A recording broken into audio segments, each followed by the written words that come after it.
How could anybody blow through upwards of $50 million? Well, start with a fetish for silverware and sheets, throw in a few other big-ticket items, and mix with some bad luck, and there you have it. It happened to superstar Toni Braxton, and Nick Watt has the confessions of this fallen star who's now happily on the rise. Unbreak my heart, say you love me again. Who hasn't sung along to that? What a classic. That was 16 years ago when Toni Braxton was bathing in the glow of Grammy glory. Unbreak My Heart topped the charts for 11 weeks. That was then, and this is now. I think I'm gonna dance. She's still got it, but you will not believe all that's happened along the road. Divorce, life-threatening illness, career troughs, and bankruptcy. Twice. I have my moments, I have my days, good days and bad days. I can't deny it. The good days began in 1992, when Toni exploded onto the music scene,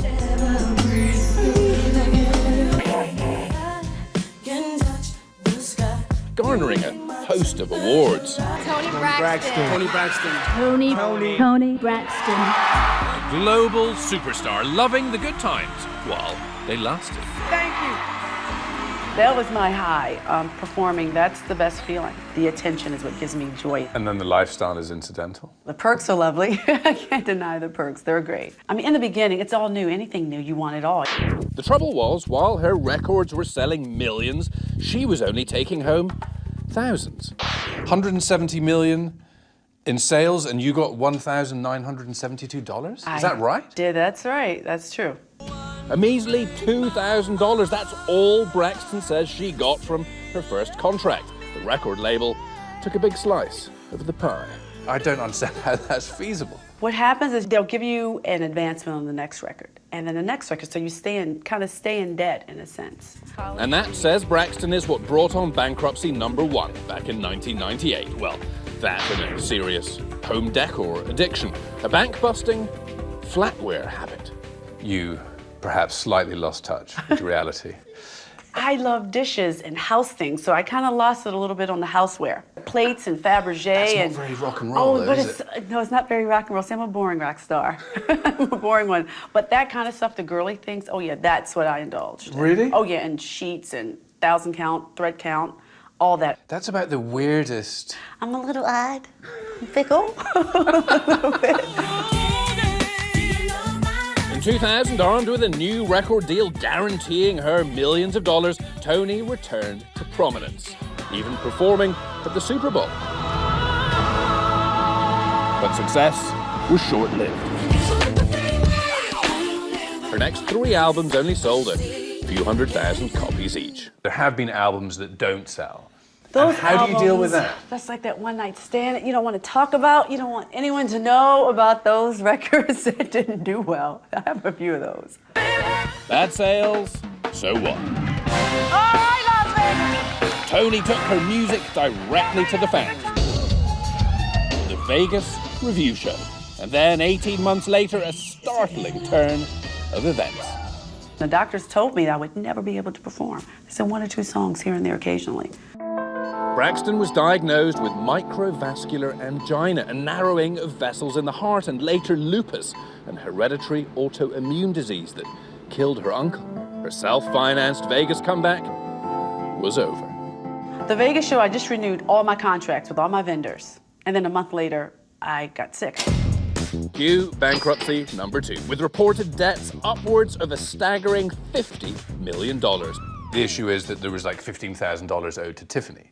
And that makes people think. But some of the things you read aren't true, because I heard that I owed BMW too, and I don't own a BMW. But I cared what my audience thought about me. In what sense?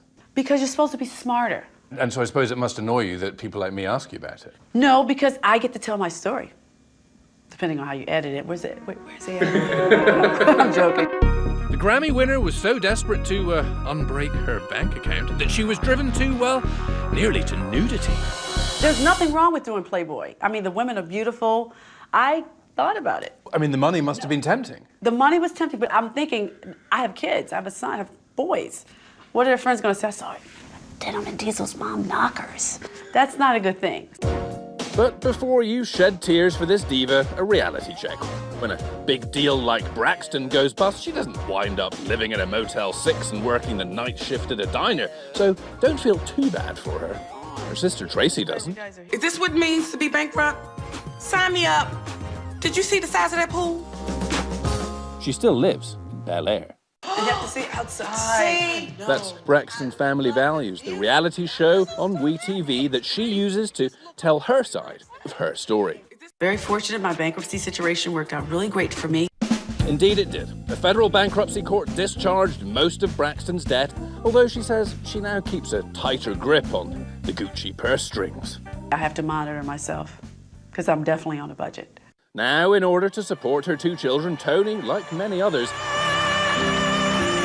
is out on the global private gig circuit. It's lucrative. The money's lovely. I can't deny the money. It's yummy. Here she is performing at a bank conference in Moscow, even sitting on the bank president's lap. I love Russian audiences. They love to be entertained. I don't know if it's the vodka or what, but they love it. Can I ask how much they pay you? A lot. That's all I can say. I can go a couple times a year and I'm okay. But wherever Braxton goes, they still want to hear those same songs.